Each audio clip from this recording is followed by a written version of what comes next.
welcome Sheena to our show Wiping Out the Norm. It's all about women who have wiped out the norm in their own fields. And you clearly have been one source of inspiration for me and for the people in our office as well. They've all read your book, The Art of Choosing and Now Think Bigger. Mhm.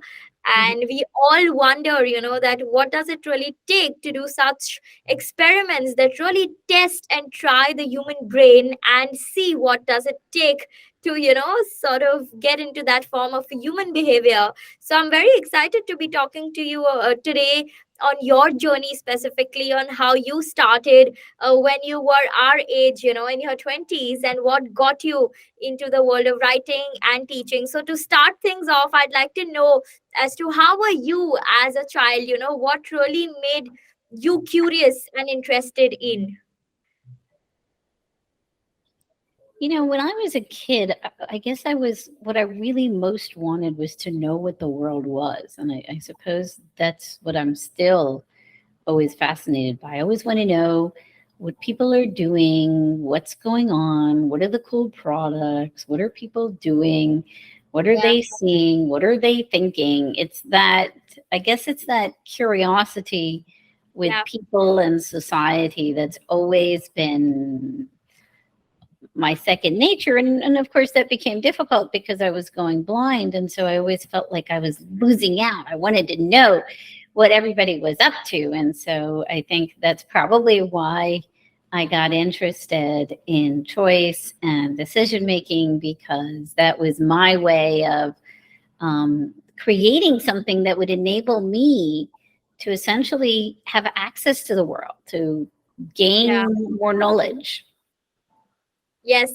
So you thought that you would be able to see the minds of so many people through such experimentations and studies, and that's how you successfully did it, right?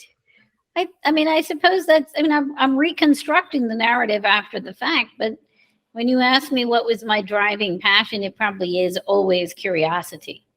Yes, that's the underlying principle that gets us to do things that we do in our lives. But, I want to know, moving on from here, that, what really picked up your interest in the choosing principles, like what made you write a book on something which is so, normal and basic, but we really don't think about it, your jam jar experiment is so famous. So I would like to know as to how did you think of doing that experiment? How did it come to your mind in the first place?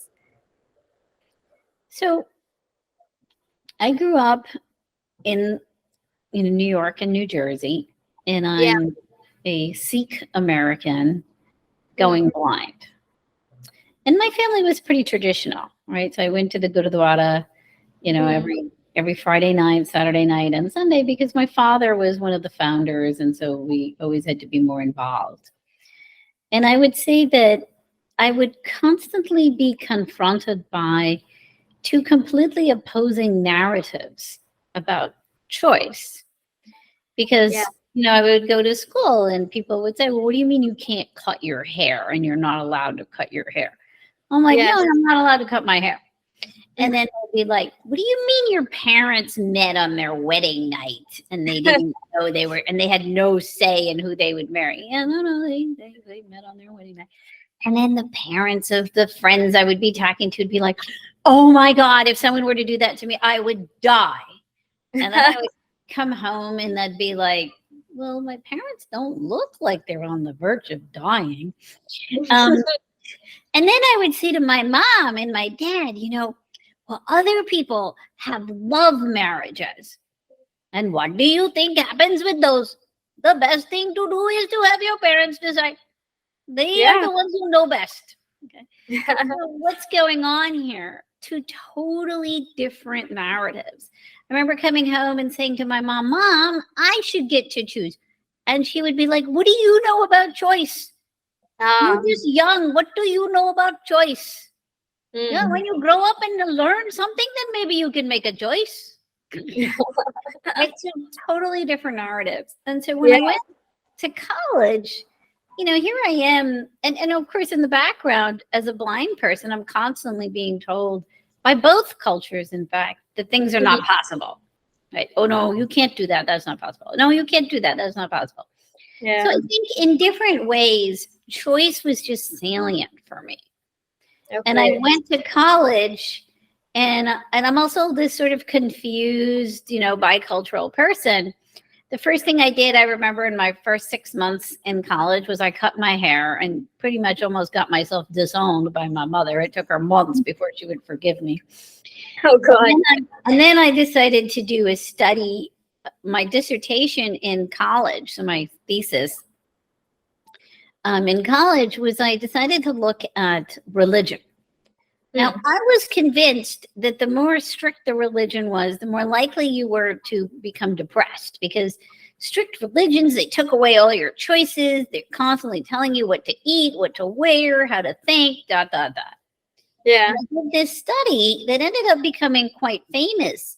When my senior year in college with Marty Seligman, where I literally would, for the last 2 years of undergrad, I used to every weekend spend time in, synagogues and churches and mosques, and just surveyed people. And Yeah. I looked at the amount of restriction their religion imposed on them and their depression levels. And essentially found the opposite, that if anything, it was the people who didn't believe in God, the people who had fewer restrictions imposed on them, that were more depressed. Hmm. Now, I didn't know it at the time. Yeah. That was my first study on choice.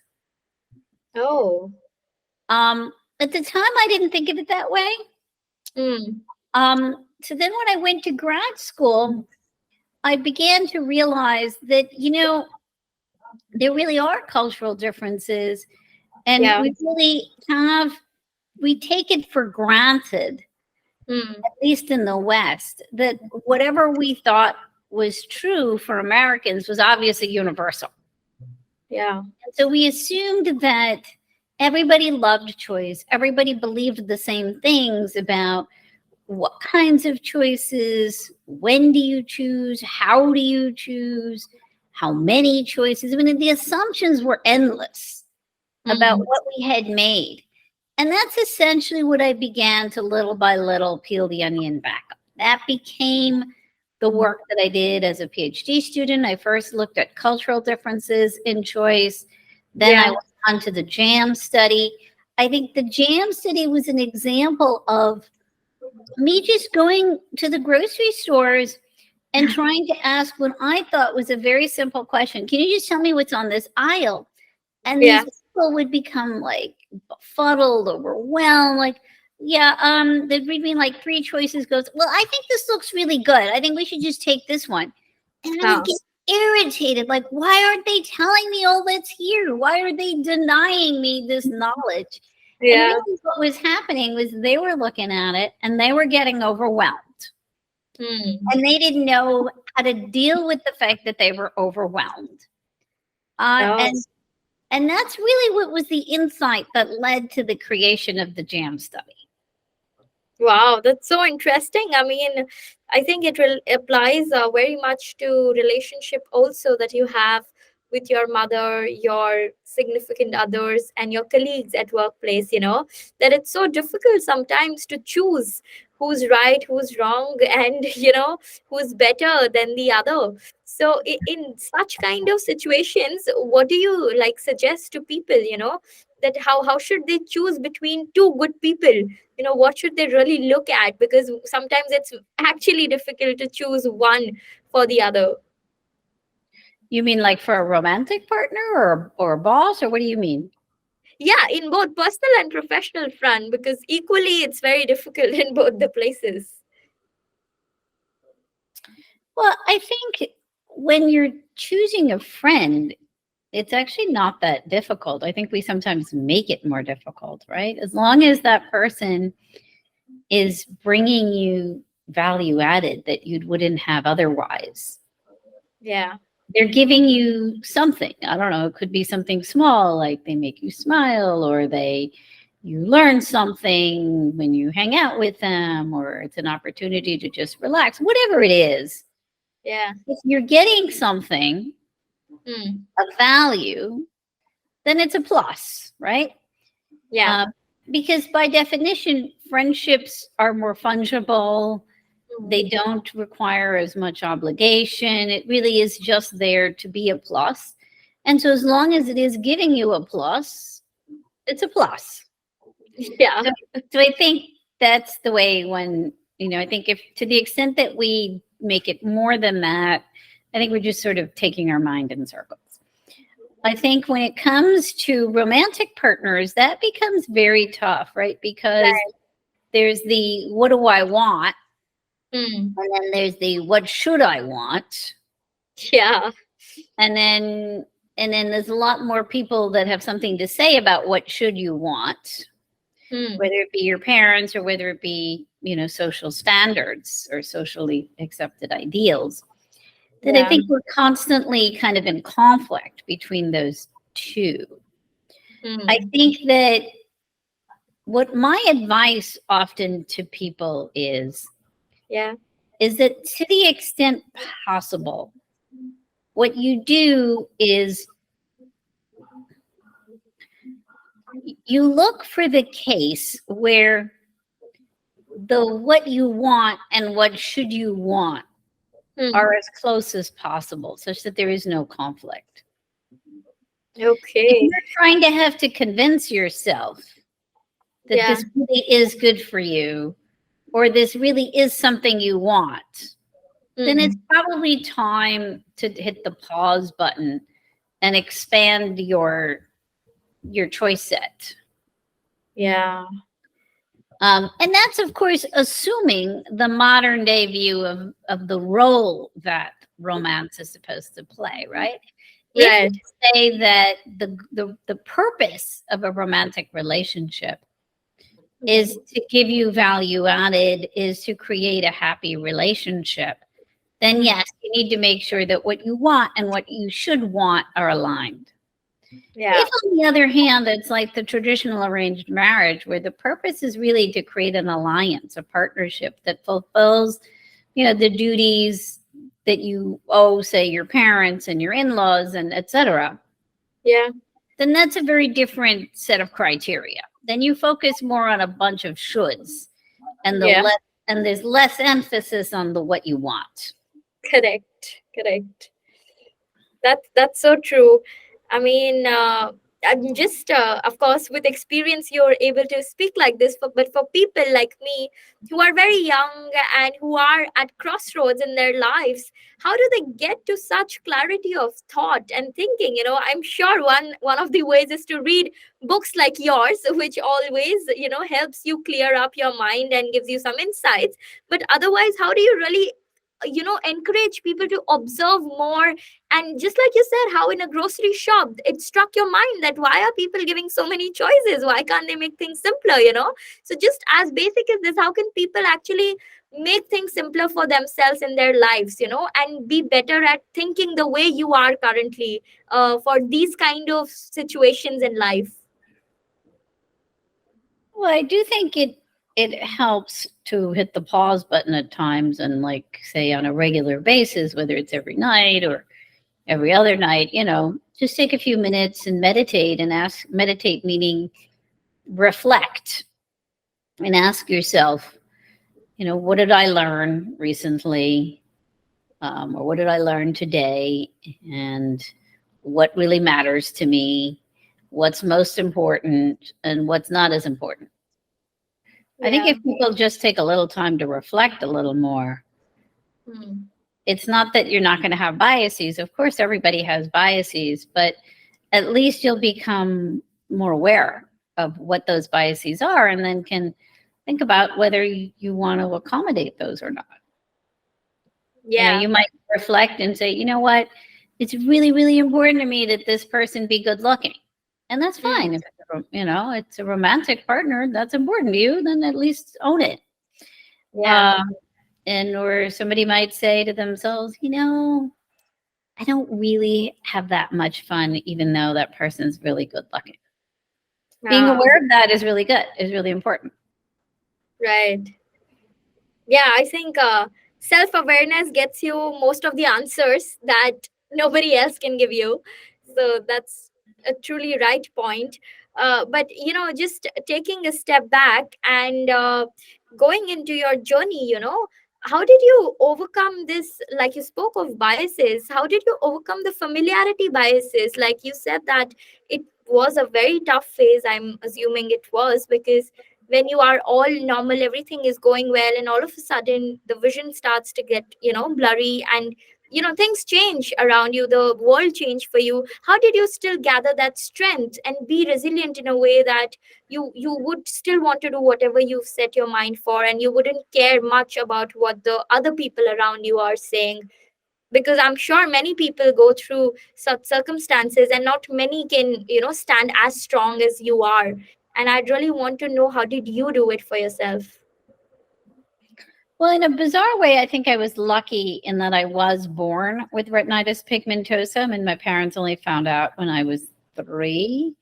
Hmm. Um, and so I was born with partial vision, but I knew by the time I was 3 Yeah. that there was something wrong and it was only going to get worse. Hmm. And on the one hand, that makes it's traumatizing for a child because there isn't just the disability, there's also the social stigma, because everyone now knows you're not normal and they start treating you funny and that kind of thing. And so that is obviously traumatizing. Hmm. But in a weird way, I would say now as an adult, when I see people who lose sight as adults, I think they have a harder time coping because they know better what they lost. Ah, right. I don't miss, like, do I wish I have sight? Well, in a very practical way, yes. When Hmm. I am in a hurry, I want to see, okay, what are the stores on this street? It would Yeah. save me time if I could see as opposed to having to ask somebody. Right. If I could pick up that thing and quickly read it, Hmm. yes, that would save me a lot of time. But for me, sight is not an emotional thing. It's a Hmm. very pragmatic thing. It's a pragmatic problem. I call it the information asymmetry problem. I Yeah. have some information that I need to get a hold of, and I need to figure out how to get that information as fast as possible so I can be efficient. Yeah. But there's very little emotion for me attached to the exercise of seeing. There's a Hmm. lot of emotion attached to the idea, well, why do people get so upset about the fact that I'm blind? Or why can't they get it that it's not a big deal? Or why can't they get it that I just want to be treated like I'm normal, even if I seem weird to them? Yeah. But but so that's one thing that I would say probably makes a really big difference, is that I really don't see it as, I'm much more frustrated by Hmm. people's reactions to the disability than Hmm. I am to the problems I have because of the disability. When I have Yeah. a problem because of the disability, my mind immediately moves to, how do I fix this or how do I deal with this? Yeah. Right. So I'm That's constantly in problem solving mode, right? yeah. That's true. Yeah, that's true. But your first book came out in 2010, and your latest one, Think Bigger, came in 2023. So I Yeah. just want to know how your journey in between was. Like, I'm sure that you love writing, and absolutely it takes a lot of amount of time and effort to write something like this, which comes from within, and a lot of internal studies of human behavior. So how did you think of doing your second book after your first one? And uh, I mean, did you plan it after the first one's success, or it came very naturally to you for the second one? So it did not come naturally. I always knew I wanted to write the first book. And I Yeah. will say I am a very slow writer because I never want to write something that I can't be proud of. Because Right. I'm always aware of the fact that, this thing is gonna this thing is gonna be around long after I'm dead.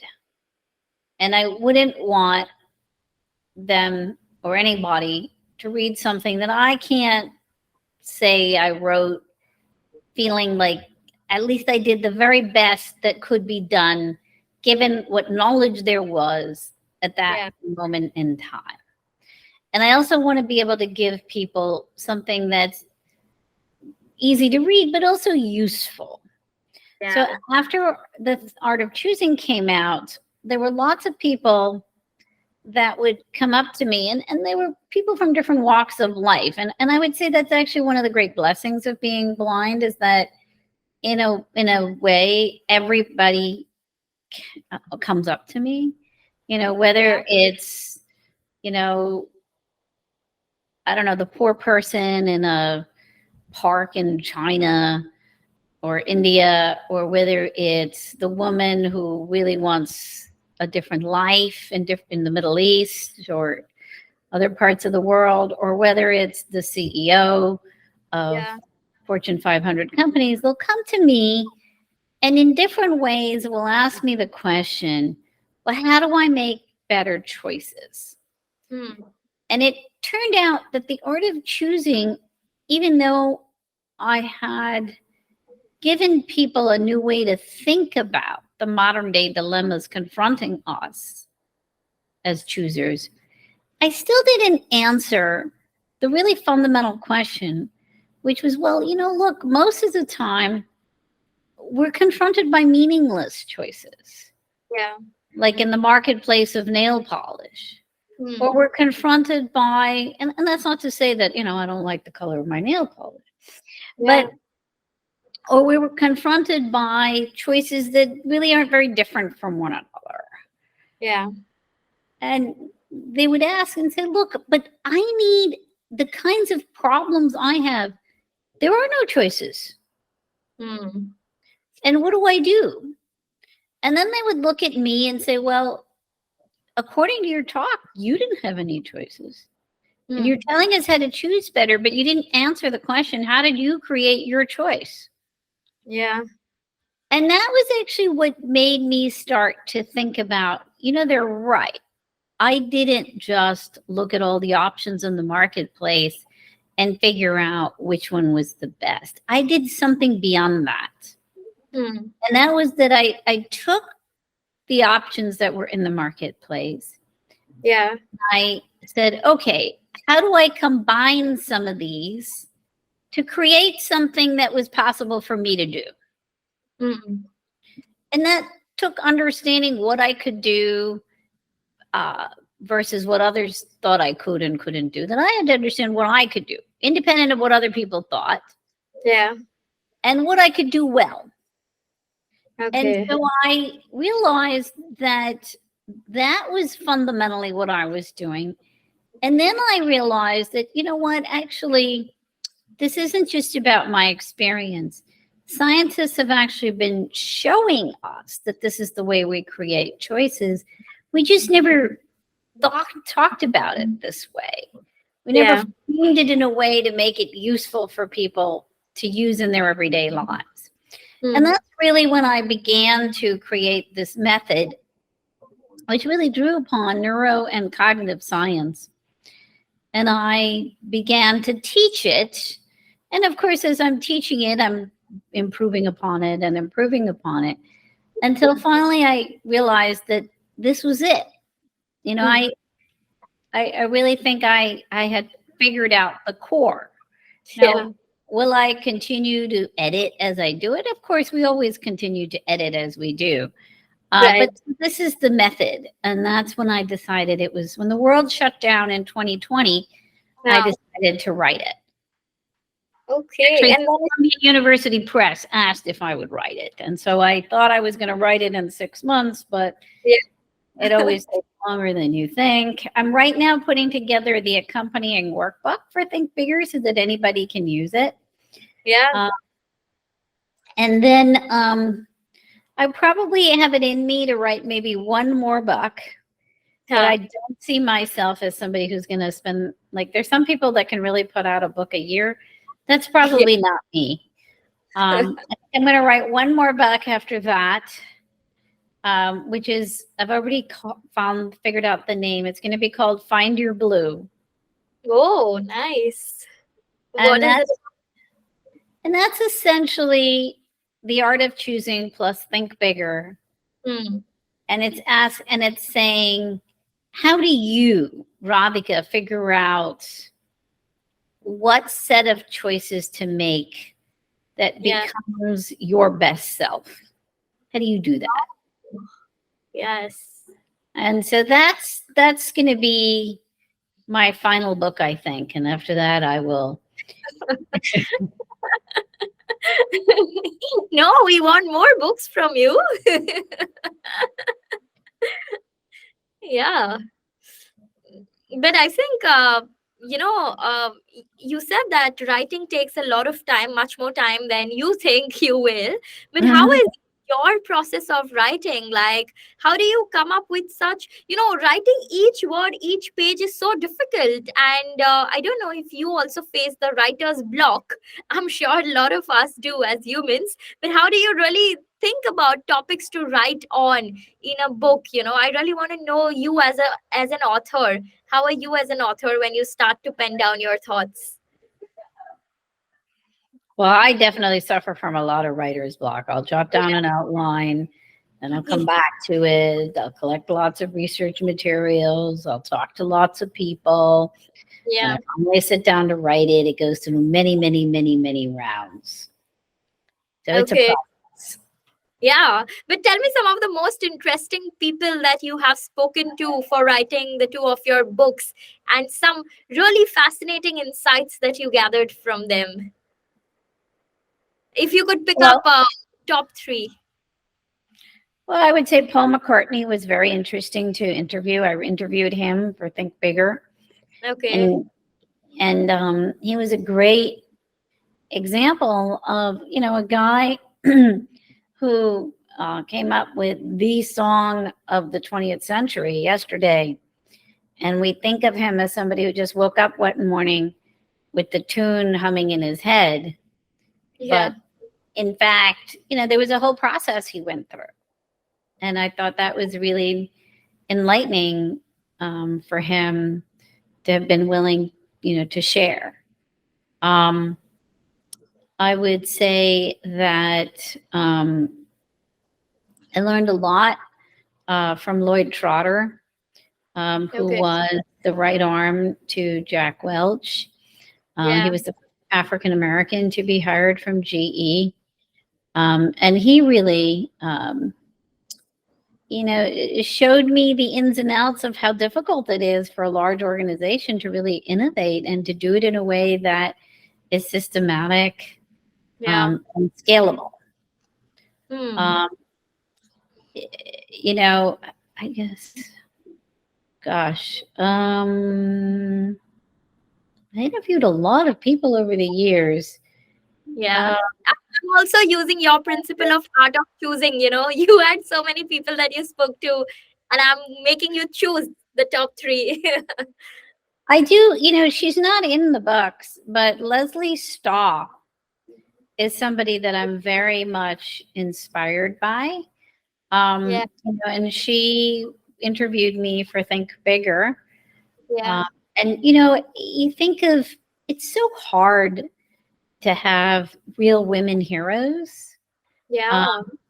it's really tough. And it's actually very tough to have heroes that don't get somehow sullied, whether man or women, sullied Hmm. by some form of, I don't know, some political thing or Yeah.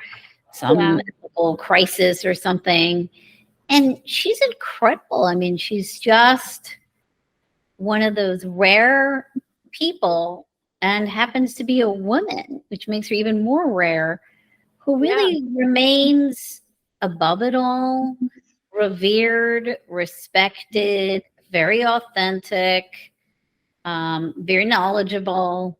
And so she was somebody that I really felt that if I could grow up to be like her, Hmm. that's what I would want. Oh, that's quite interesting. But we spoke of the representation of women, which is unfortunately very less. And it also boils down to the art of choosing, again, that why do people in the world choose men over women?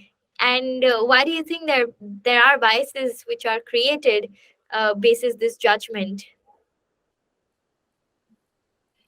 Well, I think it's difficult for people to imagine what the same job would be like if executed by somebody different from what they're used to. Hmm. And we all have this, whether we're conscious of it or not, right? So, like recently, I was reading about how the percentage of plumbers Hmm. that are women are like apparently like less than 3 or 4%. And apparently, that in itself is an increase. And I Oh. thought, and as I read that, I thought about myself, hmm, you know, you're right. I don't think I've ever had a plumber that was a woman. Now, Yeah. was I consciously aware that there might be a bias against women in that career? No, I don't think so. I just never thought about it, honestly. And yet, if a plumber were to show up at my house and suddenly it was a female, Hmm. I'd be like, oh, that's interesting. I probably at that point would notice. Now, I would hope that I wouldn't think she was any less good at it. I think, if anything, I'd probably think, wow, she must have really wanted this, which is because she's the norm, right? I do think that part of it is that the people don't self-select because they themselves don't think of it as a career for them. And then the people who are hiring probably are used to a particular profile. Yeah. But how do you think that mindset can be changed? Like, how can that change happen? Is it through more people like you at the leadership level who hire other women and then the role models are created? Or is there some other ways also to innovate and think bigger in this realm? Yeah, I mean, I really do think you have to give more people the opportunities. I mean, Mm. even when it comes to blind people, right? There's so few positions, like over 90% of the blind are unemployed. And I Oh do my think it's just hard for people to imagine blind people like doing a job. God. And so it's only as you hire them and put them in positions and people get to see, you actually can work with one. The job will get done. You can trust this. Only then will you start to reduce the barriers, because it's not so much that people are actively saying, I want to be mean. They just Yeah, have no idea and they're nervous. right. No, that's very true. And I really think that the change will take time to come, but it is on the right path to come. And you're also on the board of Asian University of Women, right? I am. And that's a way to get more women. And they've done a Yes. phenomenal job of training women and placing them in all kinds of positions, particularly throughout Asia, I think is where they make the biggest difference. Yeah, and how did you come across that opportunity? Just asking you because there are many women who would want to do this for the better of the society, who would want to represent themselves on such boards and voice their opinions. So just wanting to know your experience of how did the opportunity come about? They just came to my office and asked. So I don't know, but there's actually quite a few very important people on there that are Okay. really dedicated to making change for women. Like Mrs. Abe, the ex-prime minister of Japan's wife, Yeah. Sherry Blair from England, Mm. um, Laura Bush, Hillary Clinton. I mean, they have quite a few powerful women on there that really want to make a difference, and empower more women. And I'm Yeah. hoping that the recent speech by Modi on Independence Day, where he talked about how you need to empower more women in India to have the tools to get jobs, I'm hoping that will resonate, because, every woman who gets educated Yeah. actually is much better for a society than even educating a man. No, that's not to say we're saying men have to not get educated, but to prioritize men over women is actually illogical, Mm. because every time you educate a woman, you actually reduce the mortality rates of your children. because she's now better informed how to take care of her baby. Yeah. You increase the child's nutrition, you increase the child's education levels, you increase the child's economic opportunities. Hmm. And also, let's face it, when women work, Yeah. the extra money she earns Hmm. goes towards the children's education and health. Right. Men historically is not where they take their extra money. Yeah. They take their extra money and use it to having fun. Right. And so it makes good sense to educate women and give them the tools to do jobs, because it'll actually help not just the society at large, but it'll help the family. Yeah. So this whole notion that somehow it's better for the family when she stays at home is Hmm. actually irrational. It's not accurate. Yeah. That's true. That's true. That's a very interesting study, actually. I'll look for this one. Now, how can I search a paper on this? You can, like, there's lots of analyses done on this that's done by the IMF, done by the World Okay. Bank. They have all these, what's it, OECD. There's lots of different analyses that Okay. essentially lead to the same effect. Conclusion. Yeah. Yeah. Nice. Interesting. I'll go through that. And, you've been into the teaching profession since quite some time now. So I would want to know that why did you decide to become an academician? Or did you have any other alternative career options also while growing up? Or you knew that, teaching is your core and that is something that you really love it? Well, no, I took a journey to find it. I mean, when I was a kid, I thought I was going to be an astronaut until I was Yeah. told, "Oh, you need to for that." Yeah. So I went through my own journey. I wanted to be an astronaut. I thought about becoming a broker. I wanted to become a psychiatrist, a surgeon, an archaeologist, a brand manager. I don't even remember all the things I thought about, but um, when I was an undergrad, I sat in on this professor's class, John Sabini, and it Mm. was a social psychology class in which he described all these experiments, and that seemed really cool to me. And so I walked into his office and I asked him whether he would give me a job. Yeah. And at first, I think he was like befuddled as to what to do with me. But then he started to pound his hand on his desk and said, "I have it, you're it." And so he was in the middle of doing some study where he was giving people embarrassing feedback, like they're being told that they're smelly. And Oh. and they would either be told this by someone who could see them, or while they were alone but looking at themselves in a mirror. Mm. And it suddenly occurred to him that it'd be interesting to know if you were given this feedback by someone who was there but couldn't see you. Yeah. And so, I was perfectly qualified for that job. And so that was my first stint as an experimentalist. And, it was cool. I did that. And then I realized, and I asked myself, well, this is kind of fun. Could I become an experimentalist? Now, Yeah. there were no blind people who were experimentalists back then, Mhm. but nobody said that I couldn't do it. And so Yeah. I began to build a career around that. And then I began to do actually much of what I tell people to do and think bigger.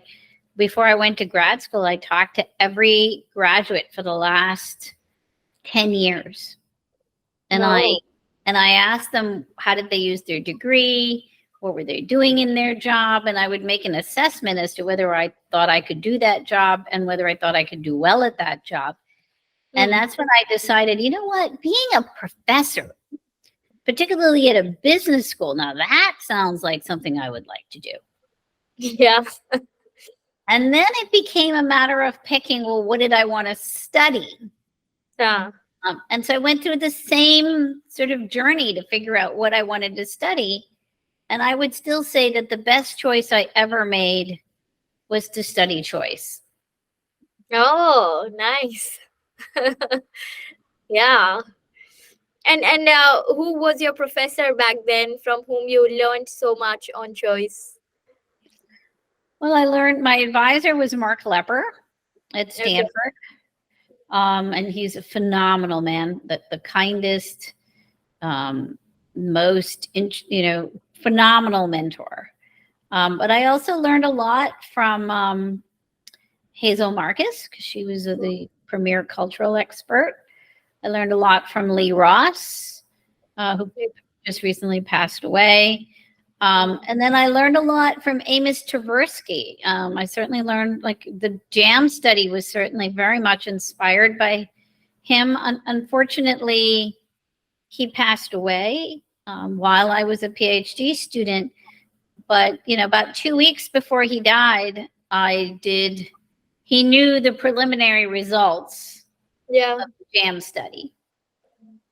Okay. And how did the opportunity of Columbia Business School came about? You said that, it sounded like a nice idea to become a professor at one of the business schools.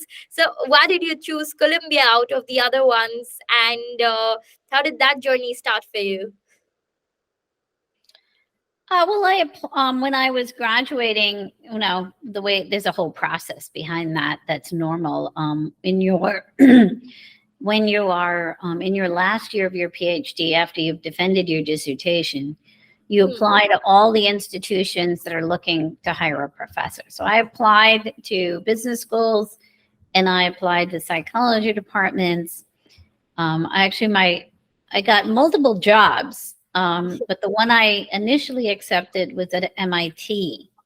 Oh, And so I went. My first job was actually at MIT, but because my husband at the time, uh, he didn't get a job there.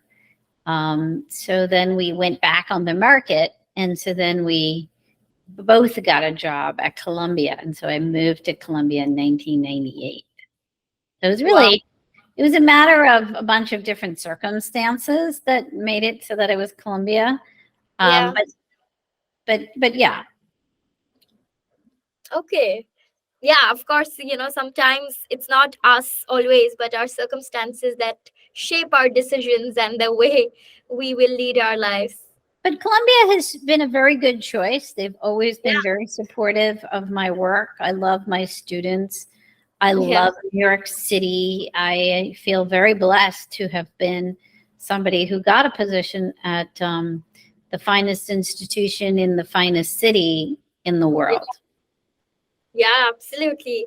But how since you've dealt with so many students over 25 years, how do you differentiate a really good student from a great student? How do you know that a student will really do something big in their lives? And how do you know that, okay, this student is really nice and talented, but they can create something useful for themselves and not for the world in general? Like, I'm sure that nobody knew Elon Musk had the potential to do what he's doing today, but some people, some teachers really have that potential to see it in their students that they're going to make it big. So how do you as a professor see your students differently? So I push back on the idea that there are some whom you can tell right from the beginning are brilliant and are going to go far. Hmm. I think you can certainly see those who are more vocal, those who are initially more assertive, hardworking, go getters. I think we can definitely see that at Hmm. any given moment in time. Yeah. But I would say that my job is to empower every single person, whether they're shy or whether they are, a real extrovert, Yeah. pull out their best selves.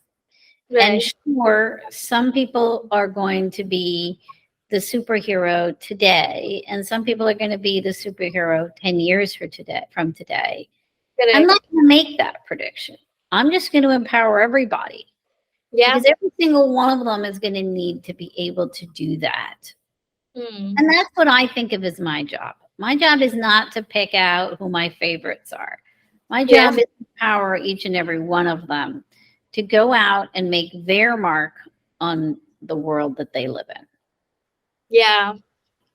Wow, I mean, students are blessed to have teachers like these, because a lot of politics, people talk about politics in the workplace, but a lot of it also happens in institutes and universities. But it's good to have professors such as yourself, who really stay clear from all of those things and treats everyone just the same, no matter how much effort it takes for each one to get there. But since you've written a book on, think bigger, I want to know that how does someone get ahead from just thinking big to thinking bigger? Like, I know it's a very thin line of difference, but what's the differentiating phenomena between someone who just thinks big and someone who thinks bigger? Well, I think it's if I just tell you to think big, I think that's a really difficult task, right? Yeah. You don't know how to define big, right? So it's really when I say think bigger, what I mean is go beyond what's going on right now in your Mm, industry and okay. find ways in which this problem, an analogous problem, is already being solved for Mm, in other industries. So bigger means go to other industries. yeah. When I say think bigger, I mean your mind automatically goes to particular solutions that you've always used. Can you go to other shelves of your mind and ask yourself, what are some other ways to frame this problem that might enable me to tap into other ways to solve it? Mm. So for me, bigger means go beyond what you currently have on the table. And then what does big mean then? See, I think that it's every time you solve a problem and then you Yeah. solve the next, and then you solve the next, and then you solve the next, you Yeah. eventually create something big. Mm, So remember, Amazon started with selling just books. correct. It didn't start off being the everything store. Yeah. Yeah, that's true. But like for entrepreneurs in specific, do you suggest them thinking bigger right from the start? Because sometimes it can be counterproductive also, that it's making them think on so many counts that it might help them spread too thin, and they might lose the focus on the vision that they started out with. So how do you actually tell people to innovate in this kind of a circumstance where they know that they have to follow their one vision, yet also explore other visions, because it's so easy to get distracted today in such a competitive world. Well, you do only start with one vision. If you look at Bezos, he started with just trying to figure out how to pick the safest product to sell online. Yeah. And then how do you do it in a way that makes money? And he started with books. Hmm. He didn't think about selling food and clothing and all that stuff in the beginning. So Yeah. you are absolutely right. Every entrepreneur starts with what is the most important problem I need to solve today? Hmm. And then you solve it successfully. And then you say, oh, okay, I've solved this. Now, What next? yes. Yeah, that's how you innovate and get ahead in life. Yep. That's true whether you're talking about your personal life or an entrepreneurial venture. I would love to know from you, what is your definition of innovation? How do you define it? My definition of innovation is a useful, novel Hmm. combination of existing elements that come together to solve for a complex problem. Wow. And So how do you, yeah, tell me. you start with a problem, Hmm. and now you've got to figure out how to come up with a combination of options that already exist. Hmm. So you're creating a new combination in some form, Hmm. and you have to make sure that that combination is useful. If it doesn't solve the problem, there's no point. So I'm very much against having wild ideas just for the sake of having wild ideas. Yeah, that's true. That's true. It needs to lead to something. Otherwise, it just thin in the air, and it leads to nothing. And then you start thinking that, am I even useful? Is my mind even useful? That it's giving me ideas which turn out into something great.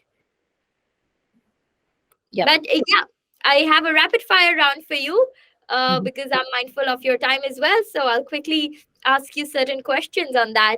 You said that you deal with a lot of businesses and companies which are larger at scale, and sometimes for them to innovate, it's very difficult because there are so many layers and hierarchies that they have to go through. So what do you suggest them so that they could operate in a fluid manner and yet retain the culture of the firm in a way that every employee feels happy and joyous within it? I think every subdivision has to identify what's a problem that they could solve. And if they were to solve, they would actually have a substantial difference in their bottom line. And then when you do, is you have the employees within that division identify solutions. So I would actually train people on how to think, how to do problem solving or how to think bigger right as they enter the door. If you create that culture where you're defining problems and generating solutions, I think all of this stuff about how large organizations can innovate, it's just about a mindset. You change it tomorrow and you start from the bottom, and little by little, you're having every employee engage with how to start solving little problems and making differences. And it goes all the way up. Yeah, yeah, that's true. And what are some of the common mistakes that you've seen smaller enterprises make, which doesn't let them innovate? Usually, the startup owner has a particular vision and they're not seeing that that vision isn't resonating. And so they're not able to revise or pivot in time. Yeah, Or right. they're so in love with their idea and they don't see that it doesn't actually solve a problem. And Hmm. so therefore nobody understands what's the value add. Yeah, that's right.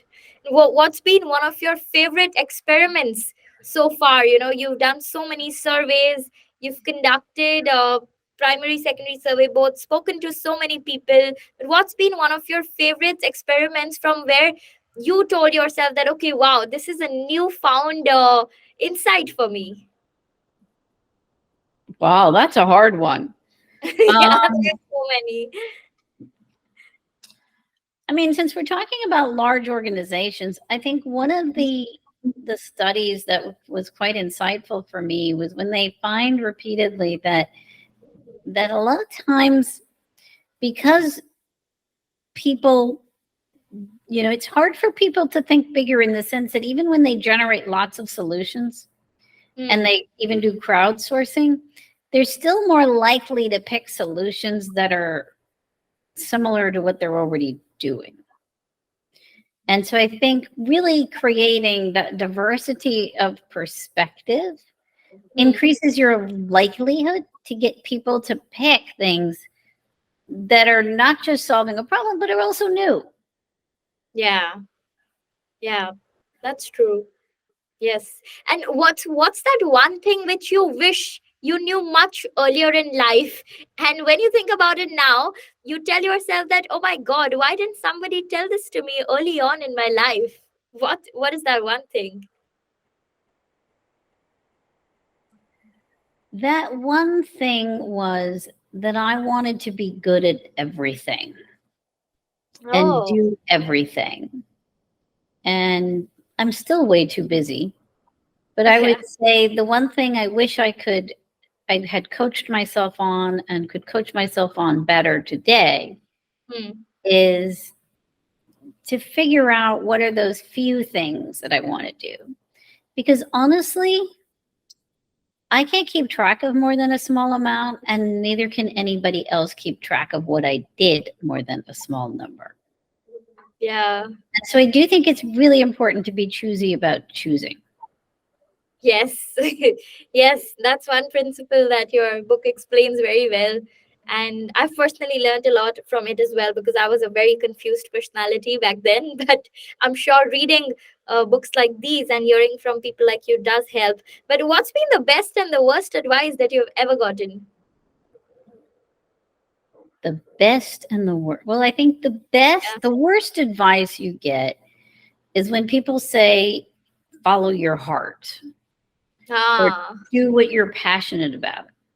Well, what correct. do you mean, do what I'm passionate about? Follow my heart. You know how often my heart changes its mind? Yeah. If I were to do what my heart told me to do, geez.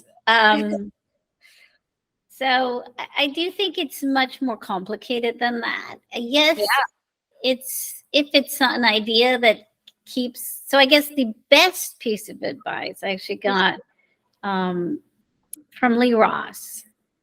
Okay.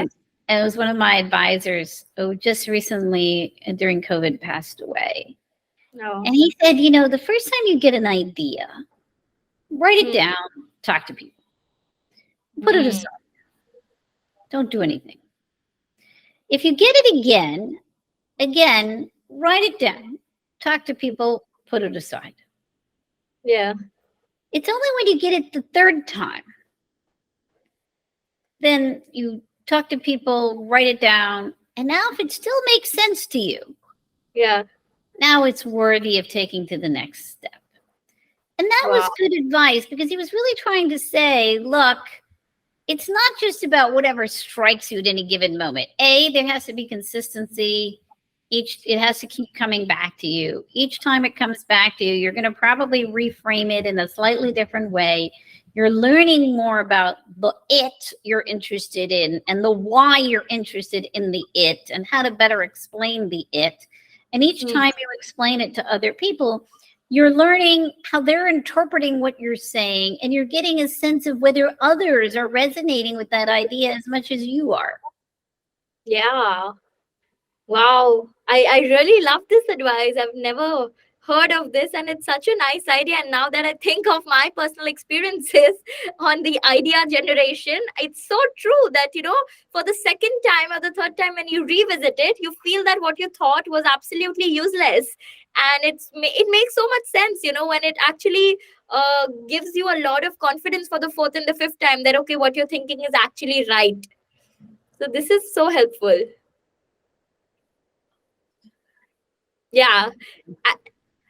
Yeah, and what's the last thing that you did for the first time? What's the last thing I did for the first time? What do you mean? It's like it's a rapid fire question. Okay. Okay. I took singing lessons. Oh, singing lessons. Yes, I took singing lessons during COVID.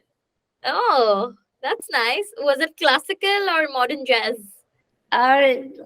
Just I just started, so just modern singing. Oh, got it. And lastly, because our show's name is Wiping Out the Norm, I'd like to ask you of one instance where you think you have wiped out the norm. Well, I hope that by being, a blind person who's a professor and who does a lot of public speaking, that I've changed people's conceptions, at least, that of what they might have thought about what blind people were capable of doing, at least when it comes to, being a professor and doing public speeches. So that's, I'm Yeah. hoping, was a stereotype that I might have helped to, I don't know, reduce. Yes, yes, you have. But I loved speaking with you, Sheena. I'd love to meet you whenever I come to the US. I hope your calendar gives me some time in during my visit in January, probably when I come. But Thank you. thanks a lot for your time. I loved speaking with you, and I'd love to know your feedback as well on the interview. Thank you so much. And good luck with all of what you're doing. You're doing a wonderful thing.